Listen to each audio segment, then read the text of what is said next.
All right, if you've been feeling wired but tired, or maybe like your mind will not shut off even when your body is begging for a rest, this episode and conversation is for you. And I want to start here by telling you nothing is wrong with you. You're not broken. You are not failing. You are not bad at relaxing. You're simply experiencing a very real pattern called a flipped cortisol rhythm. So today we're going to talk about why you feel perhaps wired but tired and the real brain and hormone reasons why your energy feels flipped. In our time together, you're going to learn what's actually happening with your cortisol, why your brain gets stuck in something called high beta, and why women, especially in midlife, will feel this more intensely. And most importantly, I'm going to show you simple 2-minute practices that you can start today to calm your mind, reset your rhythm, and feel like yourself again. This information is power, and once you understand it, you're never going to blame yourself for feeling this way again. Okay, so here's a super simple way to understand this. I want to start by defining cortisol. So cortisol is our body's built-in alarm system. It's essentially a hormone that whispers, hey, something's wrong here. And it's released by our adrenal glands in response to stress, whether it's physical stress, mental stress, chemical stress, or emotional stress. Our cortisol is meant to rise in the morning and gently fall throughout the day, not stay on high alert until bedtime. But when it stays elevated, this can disrupt our sleep, our recovery, our energy cycles, and our emotional regulation. When we've been living in constant go mode or carrying an insane mental load or jumping from task to task with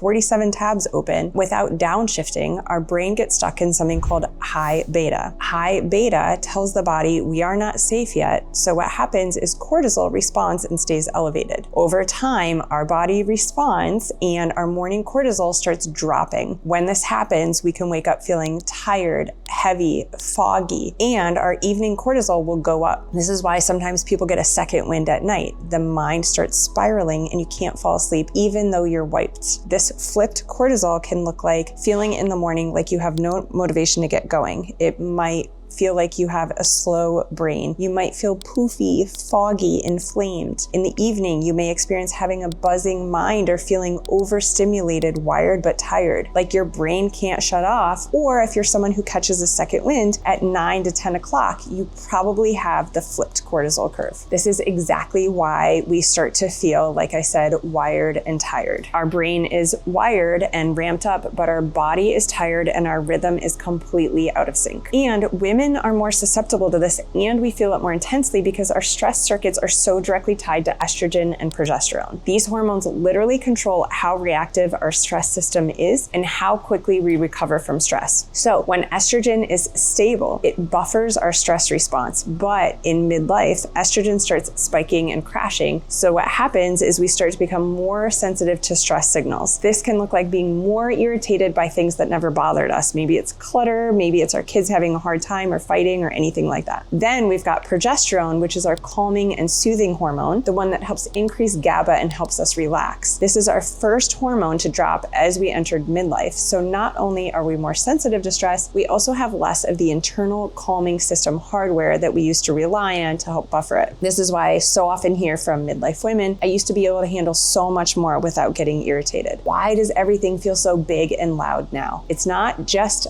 us, it's our hormones influencing our brainwave states and how we show up. Now, before we get into tools to fix this, I'm going to add in one more layer that's contributing so that you know why this is happening. Something called the default mode network, or the DMN. The DMN is a circuit. It lives in the middle of our brain and is a cluster of little regions that turn on when our mind wanders, when it overthinks, or when it replays or ruminates on things. This is our brain's background mode, and when it's overactive, this rumination can feel like we have 100 tabs open, or one of those never-ending group chats that won't stop alerting us with our notifications. When our DMN is overactive, we get stuck in high beta or overthinking mode. When this happens, our amygdala, our inner security guard, senses a constant threat, and our cortisol patterns are disrupted, especially at night. This also happens to the DMN when our nervous system hasn't had a chance to downshift out of beta and into alpha and theta as nature intended. So what happens is our brain keeps scanning replaying, analyzing, and even replaying even when you want to rest. This is our system saying, I don't feel safe yet, and so I can't power down, even though the reality is in our environment, we are safe. Our hardwiring feels otherwise. High cortisol then keeps the default mode network turned on. So when we have that inverse cortisol spike and it rises at night, remember it's supposed to fall, the DMN lights up. Cortisol's high at night, it's supposed to go low. Our DMN stays lit up and our mind gets stuck in rumination. That can look like lying in your bed, replaying your day, imagining the worst case scenarios, thinking of everything that you forgot to do, even when you're exhausted. It's not our fault. The circuit is stuck turned on. This is why I always like to say rumination and those intrusive thoughts are not a personality trait, it's a brain state. We are not choosing to overthink. Our brain is literally stuck in high beta. The cortisol is dysregulated and that DMN is louder than it should be. It's like we're getting pinged with alerts all night long as far as our nervous system perceives. This wired but tired pattern affects everything: our energy, our focus, our mood, our relationships. It can leave us feeling depleted when we wake up because our cortisol didn't rise in the morning. We can then feel like we're dragging through the afternoon relying on caffeine. And then at night when we finally want to rest, our brain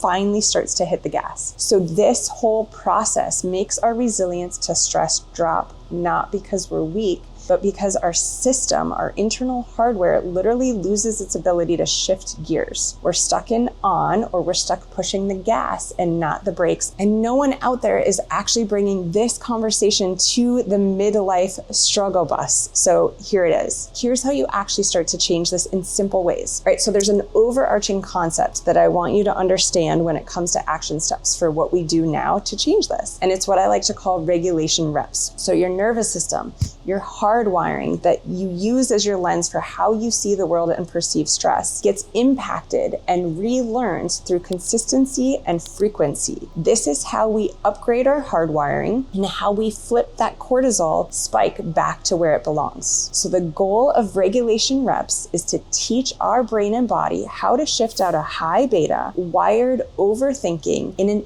instant alpha and theta, which is our calm, creative, relaxed brainwave states. And even if we do this for just a minute or two, we drop our cortisol, our stress response softens, and our nervous system gets the message that you are safe here. And here's why this is really cool, especially for women. So alpha and theta brainwaves, which we're going to talk about in a minute, actually help buffer the hormonal shifts that happen to us in midlife. So when estrogen is spiking and crashing and progesterone is dropping, your stress system... Hi, kitty. I got some oxytocin flowing in alpha and theta. Okay, here's why this matters even more for women. Alpha and theta actually help buffer the hormonal shifts that happen in midlife. So when estrogen is spiking and crashing and progesterone is dropping, your stress system becomes more reactive and slower to recover. But alpha and theta, which essentially allows us to downshift into gear 2 and 1, where beta is like gear 3 fast. They restore the part of our physiology that our hormones used to regulate for us. They help us bounce back faster. These brainwave shifts going into alpha and theta also switch off that default mode network. Remember that? The part of the brain that loops and spirals and overthinks, the one that's super active once we put our head on the pillow. When we can get an alpha and theta, that rumination and intrusive thoughts quiet down. The looping stops and our mind softens. This is why frequency and repetition of these practices matter so much. Our nervous system learns through repetition. It doesn't care about perfection or willpower. It cares about how often you remind it what safety feels like. So the more often we downshift, the faster our brain and nervous system learns how to come home to regulation. So I'm going to give you a handful of tools that help get you in alpha and theta. I want you to pick a few of them that you rotate in and out. You can choose one that you love. You can build your own. And I want you to do these for 2 minutes, 3 times a day for you. You will be shocked at how fast your system recalibrates when you give it this repetition instead of pressure. These are so easy, and I want you to pick a variety and do this 3 times. The first tool to help you shift into alpha and theta and incorporate your regulation reps, and this is my favorite, is play. So you guys remember, these are literally mini breaks. I call them microdoses of connection with ourselves, microdoses of regulation, and you're aiming for 2 minutes, and you do this 3 times a day. So play. This is my favorite, and this is literally getting back to something that you love. So for me, at the age of 42, this meant going back to gymnastics, something that lit me up as a kid, and it still does. If you don't know where to start for incorporating play back into your life, think about what did you used to do as a child that lit you up. Start to do that again. So obviously I've incorporated macro doses of play and gymnastics with my 1-hour classes. And then I've also incorporated micro doses where I just kick up into a handstand on the wall in between Zoom meetings. This increases our dopamine, our serotonin, and lowers cortisol and pulls us immediately out of high beta survival. Another favorite of mine is riding a bike. So I love riding a bike. It's a great way to get in nature. And also the movement of pedaling activates something in our brain called our corpus callosum, which instantly feels like regulation. It balances our right and left hemispheres and gets us back into our body and our hearts, and 2 minutes is enough to be effective. Next, another amazing option for microdosing connection and regulation and for incorporating a 2-minute strategy into your day is journaling and or verbal processing. So when we write and journal, it slows down our mind, it reduces our amygdala activation, and it helps you create connection with yourself again. It gets us out of the loop of our head, and we can write anything. I suggest asking yourself questions here, like a call and response. Something like, what do I need today? What is feeling good about today? What is feeling bad about today, right? Journaling doesn't have to look some perfect poetic way. I think the goal, in my opinion, is just creating a back and forth conversation and reconnection with yourself. Verbal processing, I mean, you can also do this with a girlfriend by setting a quick audio note if you guys are tight on time and you just have a couple minutes. Literally boosts oxytocin, dopamine, serotonin, and lowers cortisol. Saying things out loud literally shifts the brain from rumination into regulation. Again, I love these because they're so simple and the power is in the shortness. Another one of my favorites is simply taking a couple minutes out in nature, getting some natural sunlight. Nature instantly puts us into alpha and theta, downshifting us from that high beta that we tend to stay in all day. My favorite way to increase regulation over time and to impact our whole system and the lens on how we see the world is something called the sit spot. I talk about this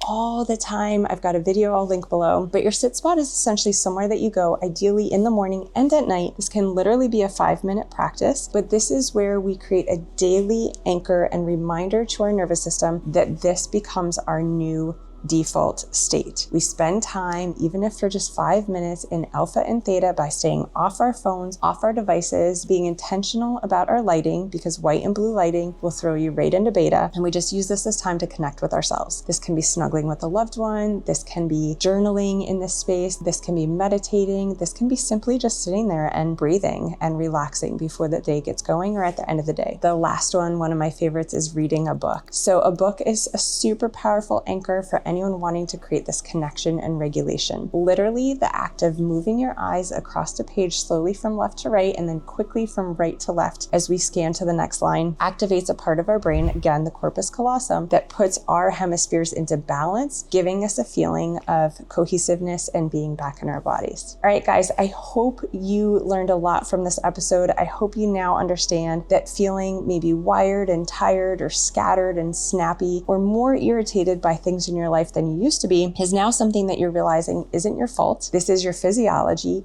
and we can impact it very simply through the tools shared here. As always, let me know any questions you guys have. I love getting your messages. Leave your comments. If you've got a question, comment, someone else that's watching this might benefit as well. And go ahead and click share and send this to someone that you love and they can check it out as well. Lastly, this is just a tiny teaser of all the things I shared in my new book, The Connection Code, where I bridge simple neuroscience with ancient wisdom to help women get back reconnected to ourselves through these nervous system regulation tools. I'll see you next time.